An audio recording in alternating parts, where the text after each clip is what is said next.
trongចំណុចទី3នៃមេរៀនសំណុំរបស់យើងគឺយើងនិយាយពីបដិសេធនៃលក្ខខណ្ឌនិងទ្រឹស្ដីបទ De Morgan លក្ខខណ្ឌនិងសំណុំបាទពីរហ្នឹងក៏គ្នាបាទសំណុំពេហើយនឹងសំណុំគុយធម្មតាពេលយើងនិយាយពីសំណុំគឺជាធាតុទាំងឡាយណាដែលវាទៀងទាត់លក្ខខណ្ឌឯមួយបាទអញ្ចឹងយើងថាសំណុំពេវាជាសំណុំដែលទៀងទាត់លក្ខខណ្ឌពេតូចគឺជាលក្ខខណ្ឌហើយសំណុំគុយធំវាទៀងទាត់លក្ខខណ្ឌគុយតូចរបស់យើងបាទអញ្ចឹងពេតូចហើយនឹងគុយតូចគឺជាលក្ខខណ្ឌដែលសំណុំពេធំគុយធំវាត្រូវទៀងទាត់រៀងគ្នាសំណុំដែលទៀងទាត់លក្ខខណ្ឌពេតូចប៉ុន្តែយើងដាក់បាពីលើហ្នឹងដែលតំណាងឲ្យជាសំណើបដិសេធនៃលក្ខខណ្ឌពេបាទនៃលក្ខខណ្ឌពេចឹងអាពេមានបាគឺបដិសេធចំណែកយើងនិយាយពីសំណុំរបស់យើងកាលយើងរៀនគឺយើងនិយាយពីសំណុំរងបំពេញណាសំណុំបំពេញឲ្យសំណុំមួយទៀតអាហ្នឹងយើងដាក់របានៅពីលើសំណុំរងបំពេញបើសិនអ្នកទាំងអស់គ្នាបាទមានសភៅនេះហើយបានរៀនមកដល់កន្លែងនេះយើងអត់ទាន់ច្បាស់ថាអ្វីជាសំណុំអ្វីជាសំណុំរងបំពេញយើងអាចបកទៅមើលមេរៀនចំណុចទី1ចំណុចទី2របស់យើងបានឥឡូវយើងមកបន្តជាមួយសំណុំទៀងទាត់ពេនិងគុយបាទទៀងទាត់ពេនិងគុយបាទទៀងទាត់លក្ខខណ្ឌពេផងទៀងទាត់លក្ខខណ្ឌគុយផងពេនិងគុយទាំងពីរអញ្ចឹងមានន័យថាយើងសរសេរជាសំណុំវិញណាគឺសំណុំពេណាសំណុំពេប្រសពជាមួយនឹងសំណុំគុយយើងបានសំណុំពេប្រសពជាមួយសំណុំគុយណាសំណុំពេប្រសពជាមួយនឹងសំណុំគុយគឺជាសំណុំដែលផ្ទៀងទាត់លក្ខខណ្ឌពេតូចនិងគុយតូច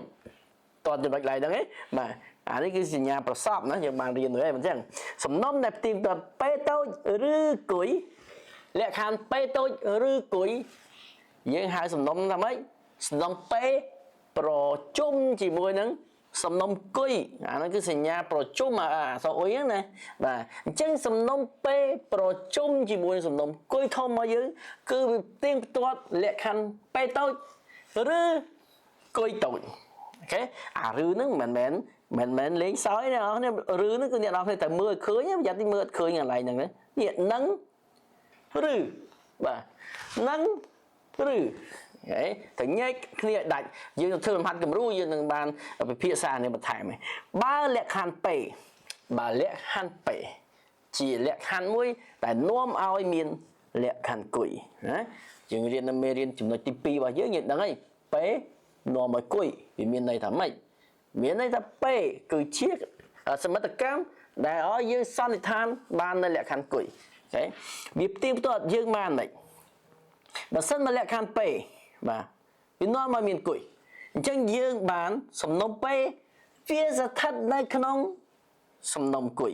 អូខេអានេះគឺថាមាននៅក្នុងអូខេមាននៅក្នុងយើងធ្វើលំហាត់จากខ្ញុំនឹងសង្កត់បន្ថែមជាមួយនឹងអាសញ្ញានៅក្នុងនឹងមានន័យថាម៉េចបើយើងនិយាយថាសំណុំគុយណាបើសិនយើងនិយាយថាសំណុំគុយវាមានធាតុរបស់វាមានលេខ2ហើយនឹងលេខ4ធាតុរបស់វាណាហើយសំណុំពេរបស់យើងវាមានធាតុវាគឺ2អញ្ចឹងយើងនិយាយថាអាលេខ2វាមាននៅក្នុងគុយយើងនិយាយថាសំណុំពេវានៅក្នុងសំណុំគុយហេវាមានន័យតែប៉ុណ្្នឹងទ្រឹស្ដីបទ De Morgan យ៉ាងដូចម្ដេចទ្រឹស្ដីបទ De Morgan គឺថាបើសិនបើយើងមានសំណើបដិសេធជាមួយនឹងសំណើពេនិងគុយណាយើងមានសំណើពេនិងគុយតែវាបដិសេធគ្នាណាយើងមានលក្ខខណ្ឌពេនិងគុយបដិសេធគ្នាណាឥឡូវយើង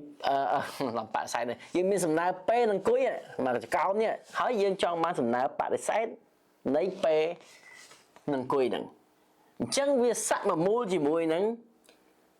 សំណើបដិសេធរបស់ពេឬសំណើបដិសេធរបស់គុយដូរឆ្នប់នឹងទៅជាឆ្នប់ឬដែលអាការយើងធ្វើសំណុំអញ្ចឹងមេរៀនសំណុំណាមេរៀនអធរកន្លែងចំណុចទៅមកកងណាយើងដូរពីប្រសពទៅប្រជុំដូរពីប្រជុំទៅប្រសពណាក្នុងលក្ខខណ្ឌបំពេញហ្នឹងតែឥឡូវយើងមកមើលបន្តទៀតតាក់ទងជាមួយយើងមានលក្ខខណ្ឌពេឬគុយពេឬគុយវាស័កមូលជាមួយនឹង ណាលក្ខខណ្ឌបដិសេធរបស់ពេនិងលក្ខខណ្ឌបដិសេធរបស់គុយអូខេចារបាខាងលើនេះមានន័យថាវាបដិសេធជាមួយនឹងអាលក្ខខណ្ឌពេឬគុយរបស់យើងគឺវាបដិសេធទាំងម្ដុំហ្នឹងណាវាសាក់ប្រមូលជាមួយនឹងសំណើបដិសេធរបស់ពេនិងសំណើបដិសេធរបស់គុយនេះវាដូរពីឬមកនឹងអាហ្នឹងមានរឿងអីយើងត្រូវពិបាកទេនៅពេលដែលយើងទៅធ្វើលំហាត់ទាំងអស់គ្នាបាទសភៅនេះគឺជាសភៅបង្វឹកដែលយើងបានដឹងហើយមេរៀនវាយោងគ្នាជាមួយនឹងលំហាត់អញ្ចឹងពេលយើងធ្វើលំហាត់យើងចាប់តាមបកមកយោងគ្នាជាមួយនឹងខ្លឹមសារនៃមេរៀនដែលយើងបានរៀនហ្នឹងអញ្ចឹងនៅវីដេអូក្រោយយើងនឹងរៀនអំពីលំហាត់គំរូទី5របស់យើងបាទអរគុណ